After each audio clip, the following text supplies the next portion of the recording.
Bonjour, bienvenue sur Comics Code pour un épisode pas du tout préparé. Pour une fois, ça va changer.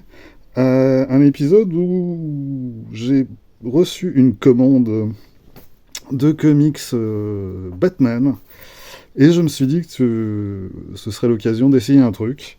Donc on va y aller en impro total et on va ouvrir le colis et voir ce qu'il y a dedans. Donc c'est que du Batman en VF avec des choses très récentes et des choses nettement plus anciennes.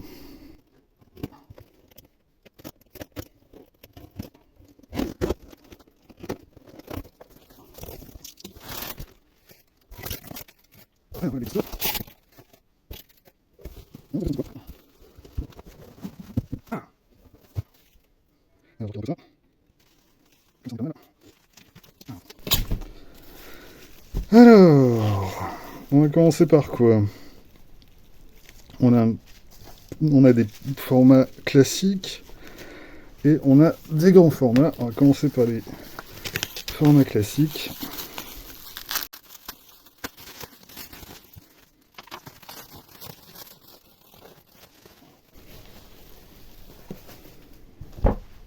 Voilà. Avec déjà sur le dessus de la pile un truc qui est pas vilain. Donc, qu'est-ce qu'on a? Eh ben, on commence avec Batman Catwoman, proie de Paul Goulassi et Doug Mensch au scénario, Terry Austin à l'ancrage. C'est une publication Comics USA qui date de, j'ai pas mes lunettes, qui date de 1992. Et c'est une collection, la collection graphique US. Il n'y a pas eu énormément de choses, mais autour de Batman, il y a eu quelques titres plutôt intéressants, notamment celui-ci donc, qui est en fait, c'est des épisodes qui étaient parus aux États-Unis dans Legends of the Dark Knight, et c'était une série qui proposait, en tout cas dans ses premières années, des récits complets en 4 ou 5 épisodes en général, avec à chaque fois une équipe différente. Le, des tout premiers numéros, c'était des épisodes par Grant Morrison et Klaus Johnson au dessin. On a eu des choses vraiment assez chouettes. Et donc ça,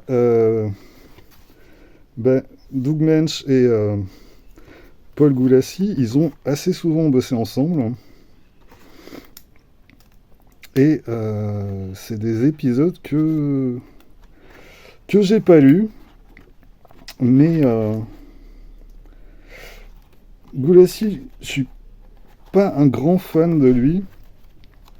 Il a un style qui se veut assez réaliste et en fait il a quand même tendance à foirer un visage sur deux. Il a une mise en page souvent intéressante, assez cinématographique, notamment dans les combats. Et ouais, c'est un chouette bouquin avec des grands rabats.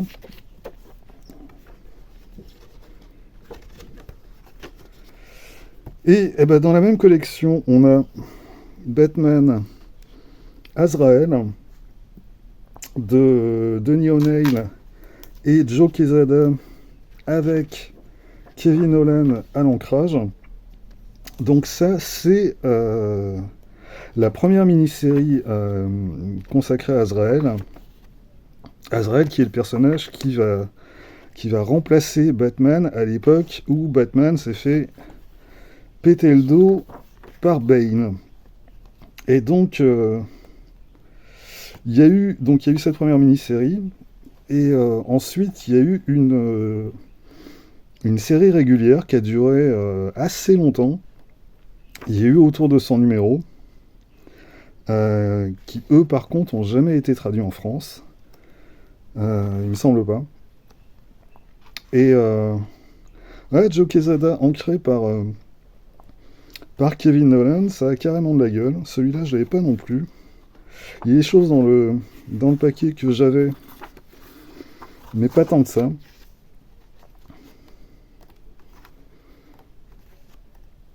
Mais ça a de la gueule. Et bah tiens, toujours dans la même collection, le Batman Predator par les frères Kubert, Andy et Adam, plus Dave Gibbons au scénario. Alors celui-ci c'est intéressant parce que effectivement ça fait partie des choses qui ont été publiées à l'époque et qui seront très probablement plus jamais rééditées. Parce que à l'époque Predator était chez Dark Horse. Donc voilà, là c'était un crossover entre DC Comics et Dark Horse, et maintenant que Predator est chez Marvel, et pour revoir du Predator contre Batman, tu peux t'accrocher. Là, ouais, ça ressemble plus quand même à du Andy Kubert qu'à son frère Adam. Là on est vraiment dans un style... Andy a quand même toujours eu un style beaucoup plus proche de celui de son père. Mais ouais, non, ça donne des belles choses aussi là-dessus. Le scénario, et voilà, ce qu'on peut attendre d'une confrontation entre Batman et Predator, mais il fait le boulot. Et ouais, non, les frangins Kubert, ils ont fait un chouette boulot là-dessus. Et puis voilà, toujours ces couvertures à rabat qui donnent de belles choses. Ça, c'est du Mignola, ça, par contre. Ouais, c'est signé. Ah, bon, là, on passe quand même 3 crans en dessous. Batman Forever, la BD officielle du film. Paru chez Semic. Alors en même temps, qui est-ce qui dessine ça? Michael Dudkiewicz, je ne connais pas. Denis O'Neill qui s'est chargé du scénario. Ouais. Déjà, je pense que j'ai jamais vu le film. J'ai jamais lu l'adaptation en comics. Ouais. Une curiosité. C'est pas vilain en plus, et voilà. Ça essaie de rester aussi proche que possible des acteurs. Là, on reconnaît effectivement Jim Carrey dans le rôle du Riddler. Ma foi. Alors là, on a quelque chose de beaucoup plus récent. C'est le Batman bimestriel qu'a publié Urban Comics pendant pas très longtemps. Ils ont fait quoi? Ils ont dû faire 6 numéros. Alors l'intérêt, c'est que c'était quand même des gros pavés qui font quoi? Ça fait plus de 200 pages, ça. À vue de nez. Et en fait, à l'intérieur, on a des épisodes de Batman et de Detective Comics qui étaient déjà dispo en album, qui sont repris là à du coup un prix nettement plus attractif. On est à quoi? 12,90 € pour quelque chose qui va faire de l'ordre de 250 pages. Et puis, ce qui est un peu plus intéressant pour ceux qui suivent les sorties librairies, c'est qu'il y avait également des récits inédits. Là, je vois Nightwing The New Order de Kyle Higgins et qu'est-ce qui va dessin? Trevor McCarthy.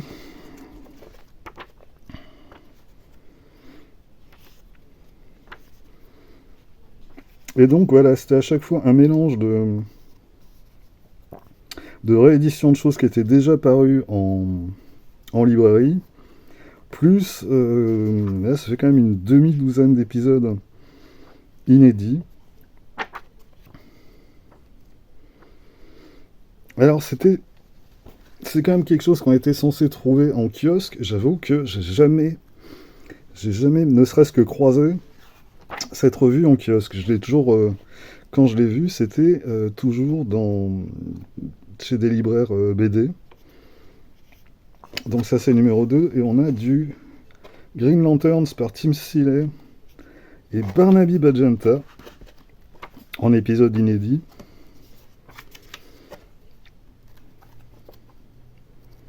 Je vois qu'il y a du Tom Derenick au dessin aussi. Ouais. Voilà, c'est un format quand même un peu bizarre. Le fait de mélanger comme ça des rééditions et l'inédit. Là, c'est Batman Kings of Fear par Scott Peterson et Kelly Jones au dessin. Donc ça peut être pas mal. Ça, ben voilà, ça fait toujours plaisir de retrouver Kelly Jones qui dessine Batman. Toujours un style aussi particulier que j'aime vraiment beaucoup. Ouais, ça c'est cool.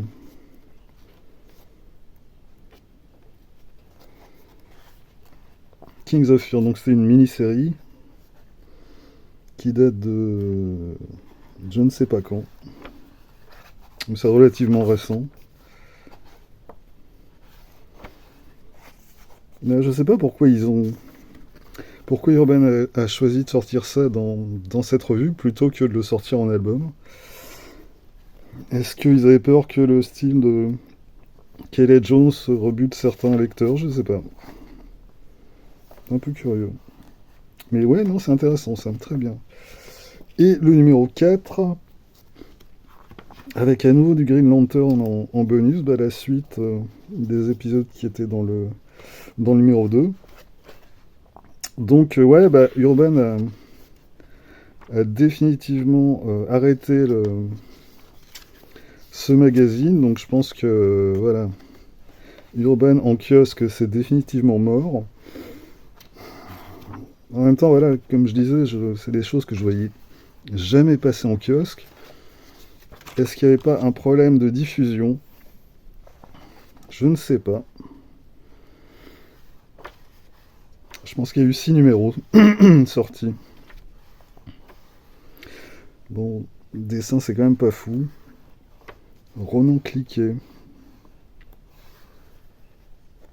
Roger Antonio. Ouais. Ça, c'était quoi? Janvier 2020, ouais. Ah si, il y en a eu plus que 6 numéros, je pense. Il y en a eu plus que ça.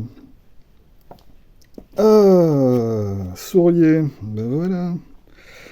Le classique d'Alan Moore et Brian Bolland. C'est marrant comme à chaque fois, les collections Comics USA, ils mettent toujours le dessinateur avant le scénariste. Je ne sais pas pourquoi. Bon, bah ça, voilà, un classique qui a eu droit à X éditions en France. Ça, c'est l'édition, je pense que c'est la première édition française, qui date de 89. Et c'est donc avec les couleurs d'origine, les couleurs qui ont été refaites par la suite. Non, je suis en train de vous spoiler ce qui arrive à la pauvre Barbara. Mais vous savez. Je sais plus si je l'avais dans cette édition-là. Je crois pas. Il me semble pas. Est-ce que on a fait une image plus iconique de Joker que celle-ci? Ah, je ne crois pas. Bon, ça c'est bien. Ah bah tiens, une autre, euh, une autre adaptation de après Batman Forever, l'adaptation officielle du premier film par Dennis O'Neil et Jerry Ordway. Il me semble que Urban l'a ressorti il y a quelques mois, si je dis pas de conneries. Pourquoi ils ont fait ça, je ne sais pas trop. Bon, après voilà, c'est du Jerry Ordway, donc c'est jamais vilain. Je dois reconnaître que j'ai jamais lu cette adaptation. Bonjour Monsieur Nicholson. Après, le film, je l'ai vu à sa sortie, en salle. J'ai peut-être revu une fois par la suite en télé, et ça doit bien faire 30 ans que j'ai pas osé regarder ça. Je sais pas du tout comment ça a vieilli.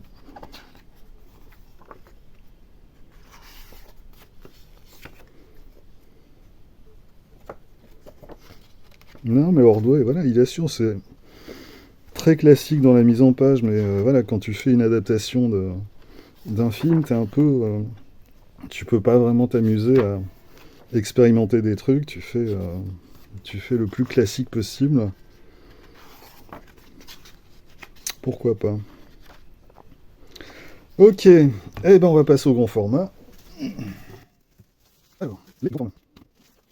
Le computer, il est là.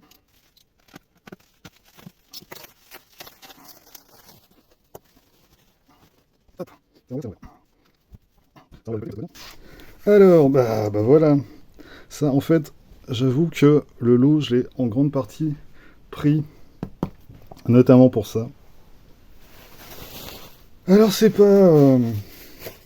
mais vous connaissez Batman Dark Knight par Frank Miller. Voilà, là, on reste à nouveau dans les grands classiques. Et c'est l'édition, avec des pages qui collent un peu, l'édition Zenda, qui date de... Attends, il y a 2 pages ou quoi? Non, non.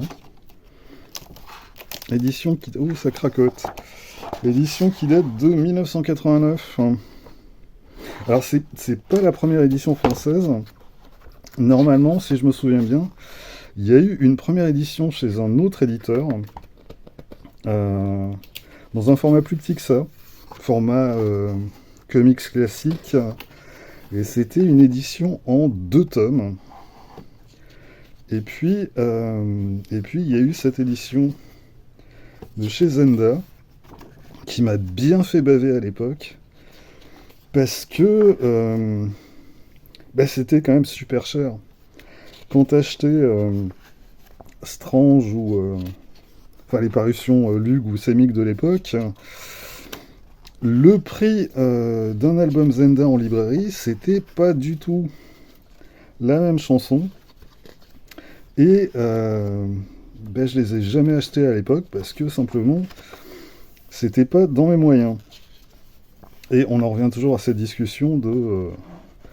voilà, comment tu vas attirer des jeunes lecteurs aujourd'hui, vu les prix qui sont pratiqués en librairie. Je sais que moi, à l'époque, s'il n'y avait pas eu les kiosques, jamais je me serais mis aux comics, quoi. J'aurais lu du franco-belge. À l'époque, il n'y avait pas de manga, donc voilà, mais aujourd'hui, je comprends que les gamins, ils vont se tourner vers le manga et pas vers les comics, quoi. Pour le prix d'un album de 200 pages de comics, c'est bon, tu as 3 mangas, avec encore plus de pages. C'est bêtement économique, mais en tout cas, voilà. Non, je suis super content d'avoir chopé les 4 numéros de cette édition. Où est le 4? Il est là. Ah. Avec, voilà, en finale, quand même, la baston entre Batman et Superman. Ça fait quand même partie des œuvres majeures de Frank Miller, et il a quand même signé quelques-unes. Mais ouais, en grand format, non, c'est assez sublime quand même. C'est assez sublime. Ouais, chez Zenda, je crois que le seul titre que j'ai acheté à l'époque, parce que vraiment il me le fallait, c'était Watchmen, édition que j'ai toujours, mais c'était d'ailleurs même pas l'édition en 6 tomes, c'était l'intégrale en 2 volumes qu'ils ont sorti par la suite. Ça devait être au début des années 90, je pense. Et que j'ai toujours, qui est toujours mon édition de chevet. Mais que ça fait plaisir de voir ces planches en grand format. Alors forcément, à l'image, vous voyez que des morceaux. Est-ce que je peux relever un peu? C'est compliqué. Ouais.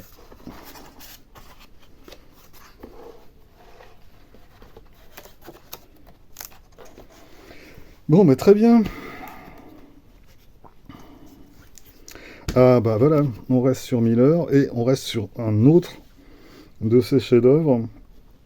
Toujours chez... Là, on passe chez Comics USA.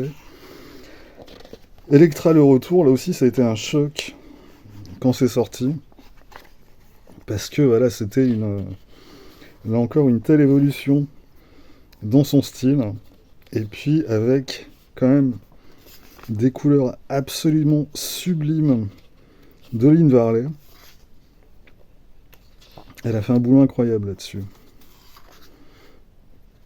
Donc ça, voilà, ça a été réédité, c'est dispo chez Panini. Si je dis pas de conneries, c'est toujours dispo. J'espère qu'ils mettent quand même à disposition ce genre de truc. Mais ouais, là, encore une des œuvres majeures de Miller.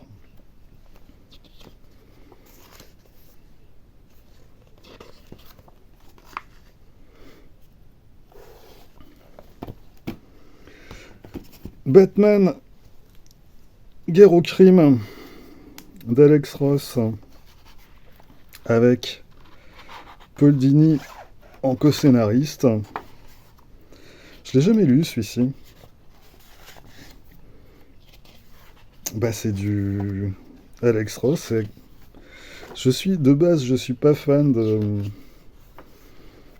des comics peints, mais Alex Ross, c'est quand même d'une telle perfection au niveau du dessin que c'est quand même difficile de faire la fine bouche. Et ouais, non, c'est voilà, c'est superbe graphiquement. Mais ouais, non, je l'ai jamais lu en fait celui-ci. Ça date de quand? C'est chez Soleil. Donc ça doit être aussi la première édition française. Il n'y a pas la date, c'est à la fin.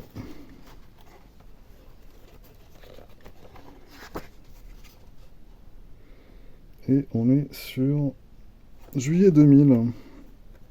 Là, ça date de 99 aux États-Unis. Mais ouais, c'est splendide. Mais j'adore aussi le Fantastic Four qu'il a fait récemment, où du coup il s'ancre. Et c'est vrai que ça change tout au niveau du dessin et du rendu.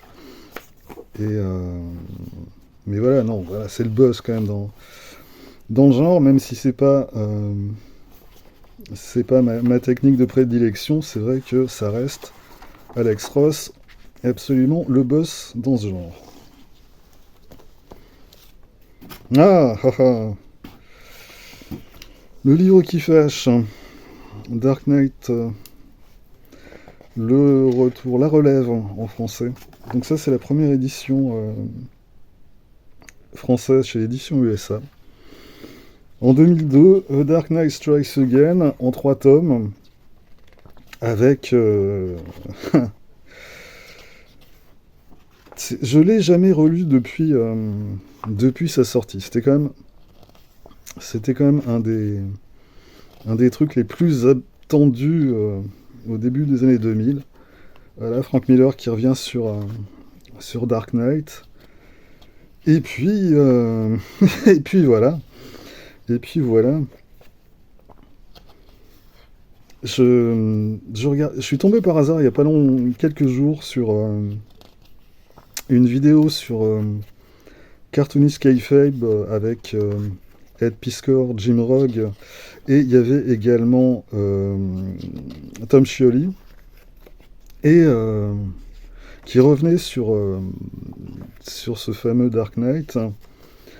Et je crois que c'est Tom Scioli qui disait que ça ressemblait quand même vachement à un suicide artistique et commercial de la part de Frank Miller, d'avoir à ce point... on a vraiment l'impression qu'il n'y a rien à foutre, quoi. Que ce soit au scénario ou au dessin. C'est quand même un truc... Ça fait 20 ans que je l'ai pas relu. J'ai jamais eu cette édition française. Je l'ai acheté en VO au fur et à mesure de la sortie à l'époque. Est-ce que je vais me replonger dedans un de ces jours? Je ne sais pas. Je crois que je relirai l'original avant de tenter cette suite. Je sais pas. Voilà. Je sais pas. Je sais pas. Ça me laisse toujours aussi perplexe.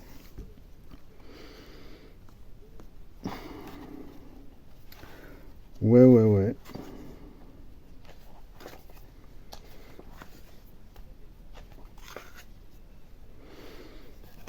C'est pas ce qu'il a fait de pire en plus, hein. Il a fait des trucs encore pires que ça, mais oh, ça craque.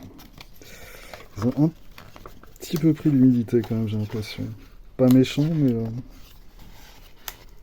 sinon ils sont en bon état, mais il y a quelques pages qui, faut faire gaffe, qui collent. Bon, bah voilà quoi.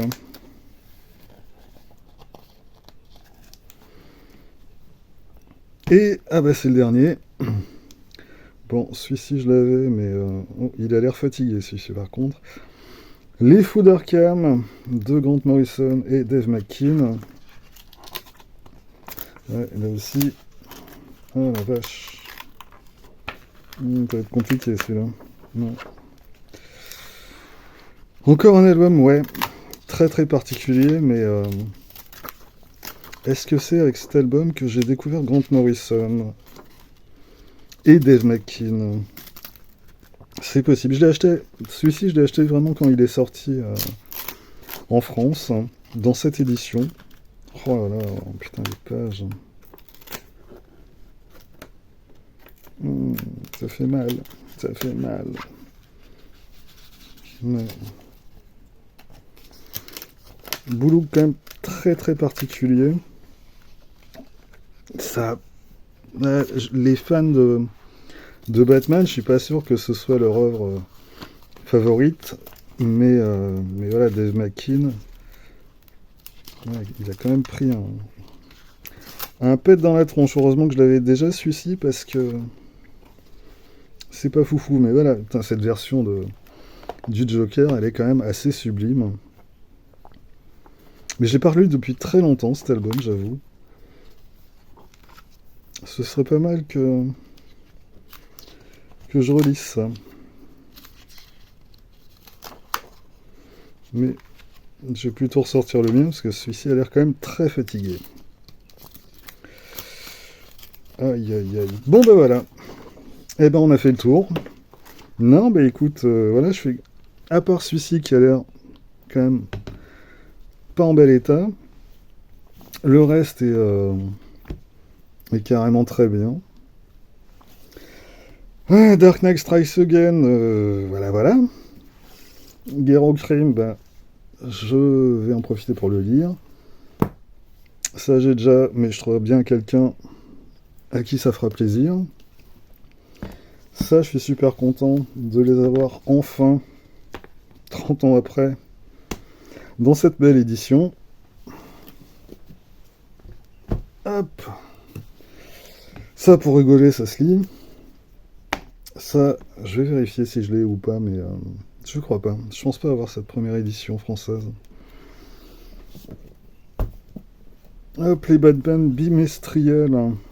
Et ben au moins pour le numéro 3, dessiné par Kelly Jones, ça vaut le coup. Batman Forever, haha. Batman Predator, voilà, très bien. Et Azrael et Batman Catwoman 3. Et ben voilà, on a fait le tour. Donc, bah, c'est tout pour aujourd'hui. Dimanche, normalement, une semaine en comics, si j'ai terminé ma lecture en cours, qui fait pas loin de ces 500 pages quand même. Mais si vous êtes fan d'Image Comics, vous jetez un œil dessus, ça risque de vous surprendre. Donc, bah, d'ici là, vous pouvez vous abonner à cette chaîne, laisser un commentaire, partager cette vidéo sur les réseaux sociaux, et surtout, lire des comics. Soyez sages et à bientôt.